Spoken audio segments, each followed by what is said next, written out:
আমানত। সুতরাং আমার কলম দিয়ে দেশবাসীর কোনো হক আমি নষ্ট করব না। আমি এই দায়িত্বপূর্ণ মর্যাদাপূর্ণ চেয়ারে থেকে আমি ঘুষ আমার হাতে গ্রহণ করব না। আমরা সেই নাগরিক তৈরি করতে চাই। আর রাজনীতি এটা যারা ব্যবসা মনে করেন তাদের ব্যবসা বন্ধ করার ব্যবস্থা করতে চাই।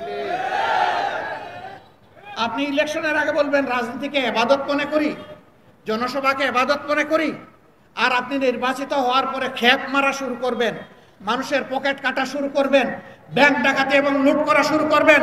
এই রাজনীতি আগামীতে বাংলাদেশে অচল করে দেওয়া হবে ইনশাআল্লাহ। দেশের টাকা চুরি করে লুণ্ঠন করে বিদেশে লন্ডারিং করবেন, এই সুযোগ এই দিন বাংলাদেশের জনগণ আর ফিরে আসতে দেবে না। বরঞ্চ চুরি হওয়া টাকাগুলো এখন ফেরত আনতে হবে বাংলাদেশে। জনকল্যাণে এবং দেশের উন্নয়নে এগুলোকে ব্যবহার করতে হবে।